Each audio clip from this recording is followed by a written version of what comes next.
Tonight from Fernwood tonight, 30 minutes of very remarkable entertainment. Coming to you live with your host for tonight, Mr. Barth Gimble. Tonight, Barth's guest will be Ms. Jane Tiffany, a beautiful girl who's a real sport.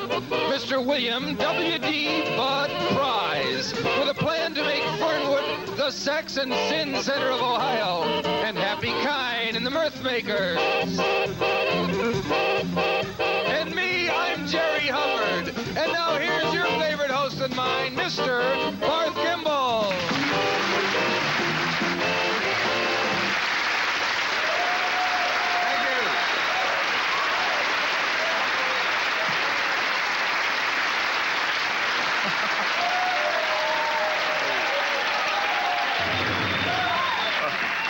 Thank you. Wow. Thank you. We're going to have to start charging to get in here, I guess. This is terrific. Good evening. Welcome once again to Fernwood tonight. I am, I guess you can tell by the applause, Fernwood's most eligible bachelor, Mr. Barth Gimble. Oh, okay. Oh, no. You know, I believe very strongly in the idea that even a hugely successful public personality like the host of a late-night talk show has a private life that belongs to him alone. And in this case, of course, him is me. Sure, I have shared some of my deep feelings, I guess, with you about the death of my twin brother, for instance. And I did have my father here on the show a couple of times, even though it was about as exciting as watching a fly crawl up the drapes. But the romantic side of Barth Gimble's persona, or person, as the case is with this persona, was something that I kept between me and my pillow. I think you know what I mean. When I say my pillow, I should tell you, I don't just have the one pillow. I have 5 pillows. It's a little quirk I have. I can't sleep with less than 5. One under my head, one under each arm, one on my chest, and one resting over my eyes to keep the light out. Just a crazy thing. It's the only thing that sets me aside from a perfectly normal person. Except for the fact that I can only eat with certain forks. That's the way right, or I just go without. While we're on the subject, however, though, of me, my habits, and romance, tonight I'd sort of like to answer all the women who've been asking, well, pretty much the same questions. Barth, what's your story? Are you married, engaged, going steady, or they get right to the bottom line, hey, are you available, you big hunk? Some people have a way with words, some people not halfway. As for now, the only disadvantage I can see to bachelorhood is that, well, 4 or 5 mornings a week, I have to go down to the Bun and Run restaurant and force myself to swallow that Egg von Bunner burger that they have down there. Fortunately, by about Friday, those buns are usually stale enough that they don't absorb any of the eggs anymore, and you can kind of chip off the eggs. And that's much better that way. Just a tip for my fellow bachelors. What I'm trying to say, I guess, is if that right woman comes along, I mean this sincerely, she is welcome to take her best shot. And if she's got the money, I've got the time, okay? Now, let's get on with the show. Here is the man. Whoa, Mr. Jerry Hubbard. Let's have a nice hand.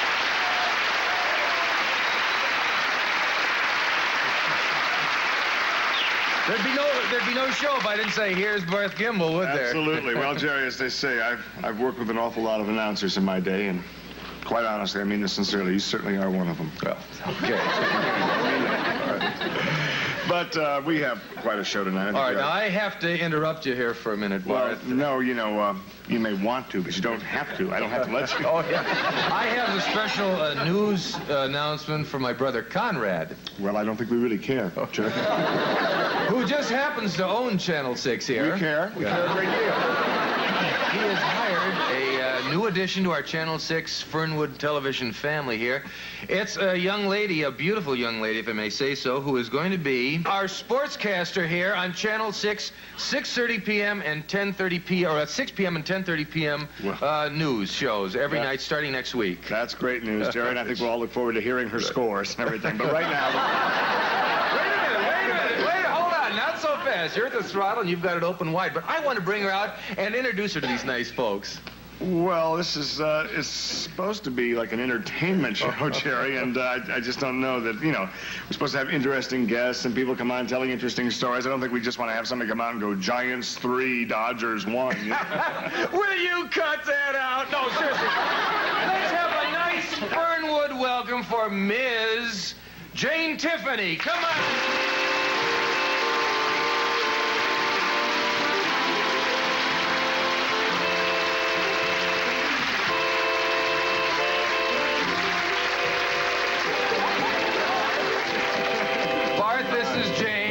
Hi. Jane, you know me. I'm Jerry Hubbard. Well, how do you do, Barth? Very good. Do you want to sit down? I'd love to sit down. Yeah, why don't we all grab a seat? Wow. Wow. Ooh.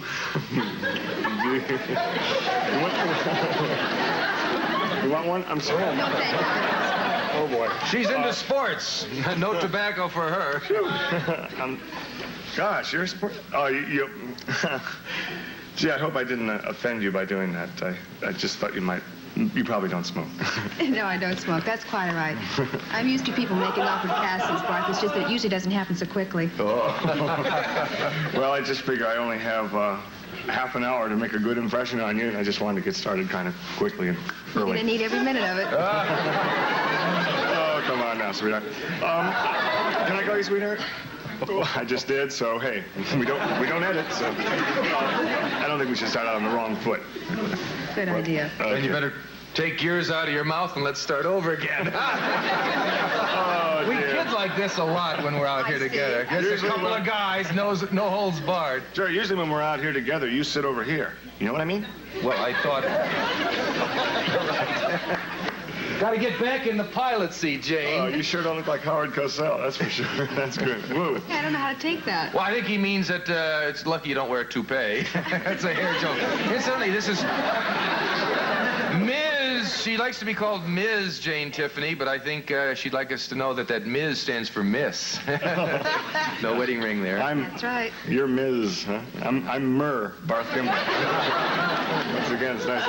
Listen, Jane, let's talk about you for a second. How did you feel about, packing up all your cute dresses, your nighties, and your tight dungarees and everything, and oh boy, and just taking the bus to Fernwood? That's incredible. I mean, I'll tell you, Barth, at first I was really very apprehensive about it. But I spoke to Jerry, and he told me how warm and friendly all the people were in Fernwood. And quite frankly, everybody here has been so nice to me. I'm really anxious to get started. What she says is true, because you're a perfect example. Barth Gimble came here from Miami. How long ago was it? Surrounded with some of the most vile rumors you'd ever want to hear. Rumors that let's hope we don't have to dig up again, and let's hope they're put to rest once and for all. But rumors about payoffs and payolas, kickbacks, sex scandals, sexual degeneracy, sexual perversions. Things that are tearing your hair. Well, I just hope they're buried once and for all. But the point is, if a town like Fernwood can tolerate Barth, if not even, I'm using the wrong word, accept him and welcome him, then they certainly will welcome a female sportscaster. I think so. Let's find out what Jane here, Sweetheart, I kind of like calling her, keep that up. What Sweetheart has in her background. How did you slip into the broadcasting game, sports broadcasting? Was it like sideways through a secretarial door or some kind of scam like that?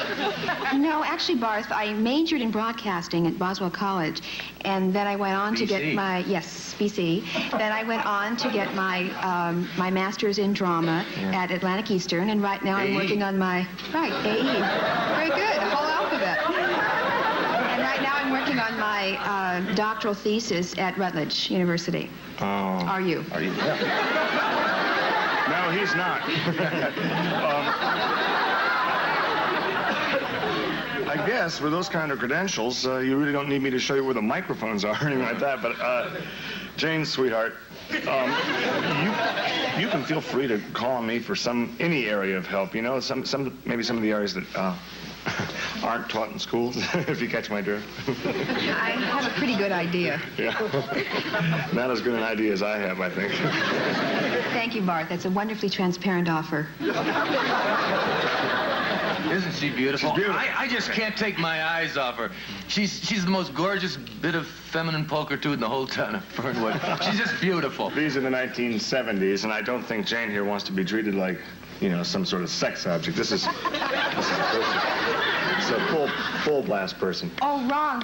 You know, Barth, I really love it. Jerry, I love it when someone gives me a direct compliment. I think that's admirable. And I really think it's nice when someone can admire you. Right. Without leaving fingerprints on your legs.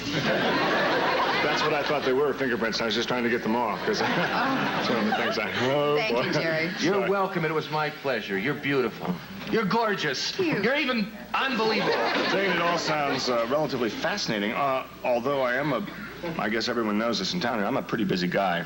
I would be willing to spend as much time and money as I possibly can spare, and there's a bit, just to make you feel more at home here in Fernwood. I'd venture to say you'll do just fine here on the Channel 6 news team, and She's beautiful. Oh, she's beautiful. Thank You're you. right. I know that all of Fernwood will want to turn you on as much as I will. You know where I'm coming from? I think I know where you're coming from. Miami, Florida. Right.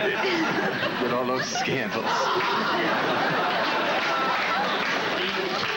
Would you excuse me? Oh, boy. Do you want to just take a crack at broadcasting?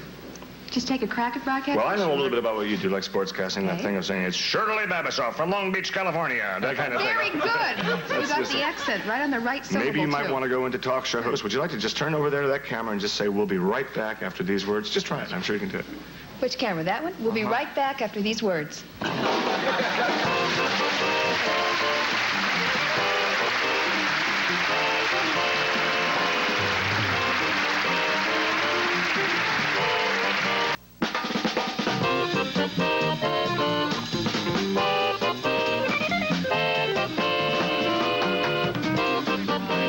Fine, Happy. She's just beautiful. Just beautiful. Oh, boy.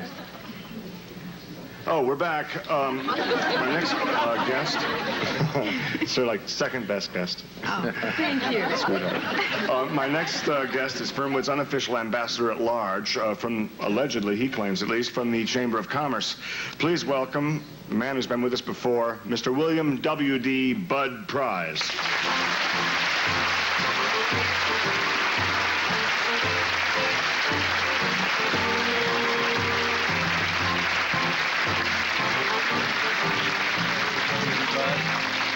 You know, I'll tell you something. It's moments like this, I wish it was 8 years from now. Is that when the device comes off? Well, that's when the jaw gets pushed back in the skull, and I'll have a real nice profile. What is your report on SMUT? Okay.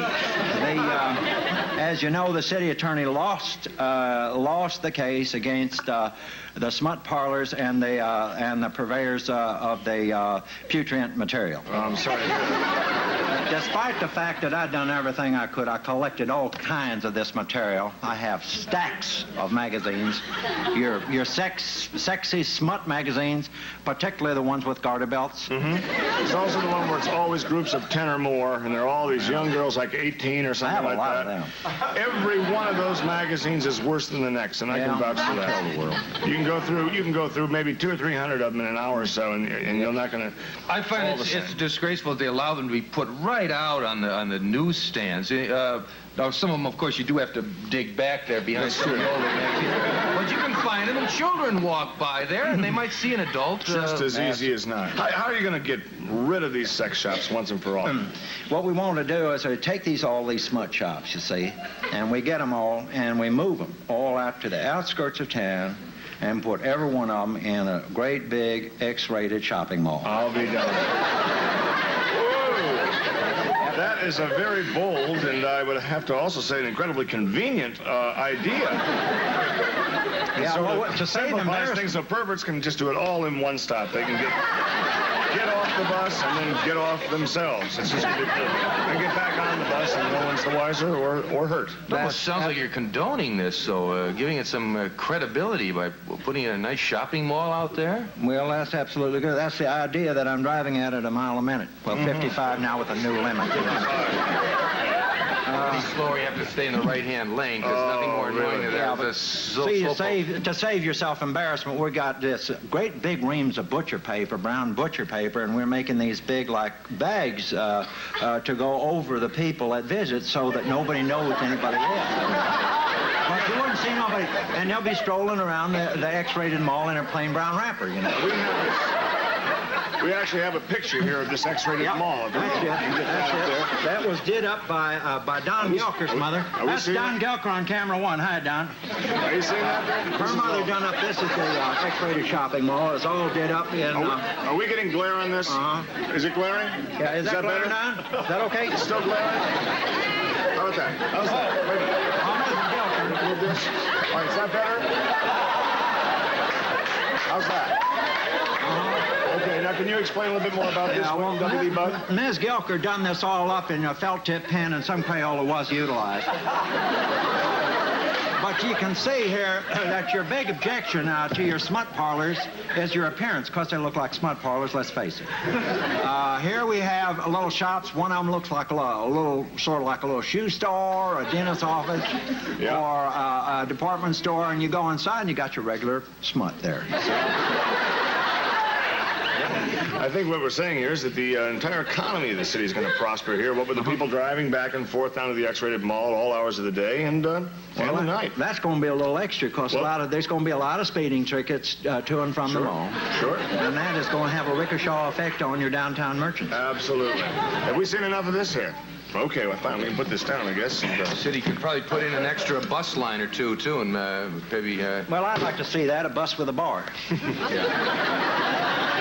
I guess we'd rather see our town get its hands just a little dirty in the name of continued prosperity and just make sure that we don't go all the way down the drain. I feel a little bit better. I think everyone does, knowing that all of this pornography and all of these rubber gadgets and things like that they sell are out. I think we're happy that they're in your hands. And I think it's a place that's going to be a little bit cleaner. Thanks to your work. If he keeps up his work clearing off all these dirty magazines off our newsstands, that's some step in the right direction anyway. Absolutely. Well, so most of them is in my basement right now. Good. That's where they belong. Yeah. We'll be right back after these important words. Stay with us.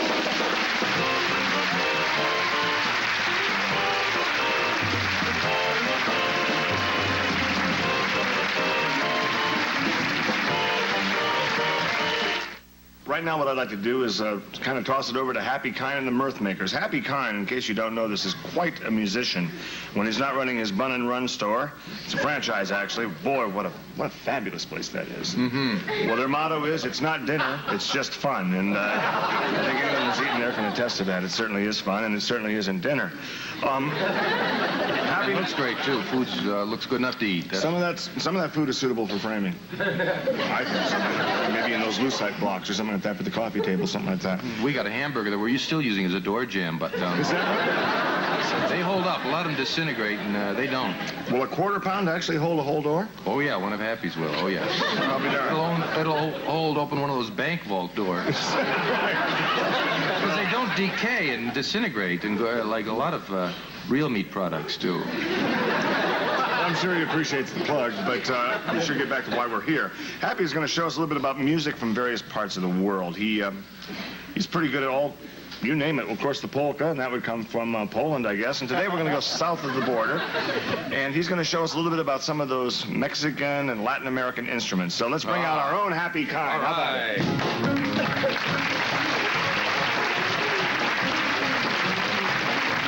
Hello, Happy. Arriba! Now, the first instrument Happy's got here for us are the maracas. All right, maracas, and he'll show you how they work right now. They just sort of... You're going to maraca. Mama, yo quiero. Mama, yo quiero. There we have the maracas. You notice they keep it kind of pulsing. Going the entire... That's good. Next. Okay, now, fine. Hold. Now, next, I believe, are the claves. Is it claves or claving? Claving. Claving a little for us, Sam? Okay, now these are just ordinary pieces of wood that sound so Latin when you hit them. Go ahead, can you hit them a little bit? Mama, yo quiero. Mama, yo Is that incredible? Mama, Behind the back? Down the side? Under the leg. That'll be all right in a month. Now, can you maybe put those together for us? Is that possible? He's going to try something kind of tricky here. We're a little bit short-handed. He's going to do the claves, that's the sticks that we were hearing hitting so beautifully, and the maracas together to get kind of a counterpoint and point and counterpoint rhythm. Here we go. It's all right, Happy. Take all month. Mama, yo quiero. There it is.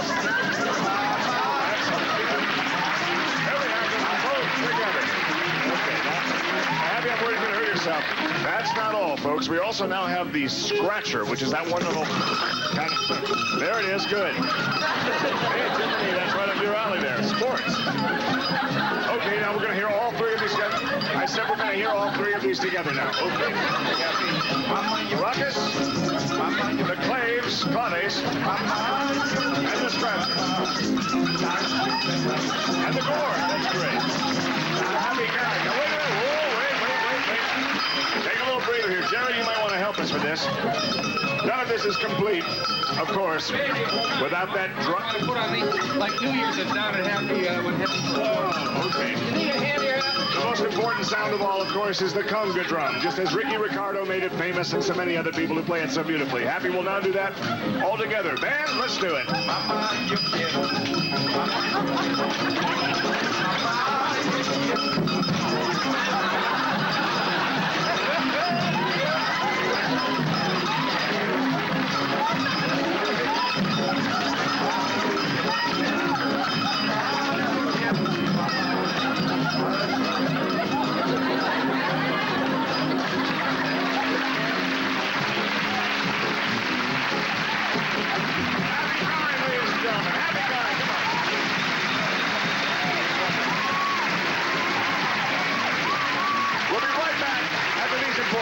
Don't go away.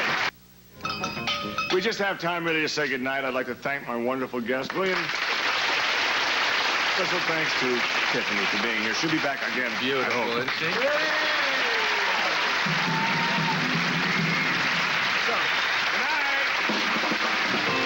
Also appearing on tonight's show were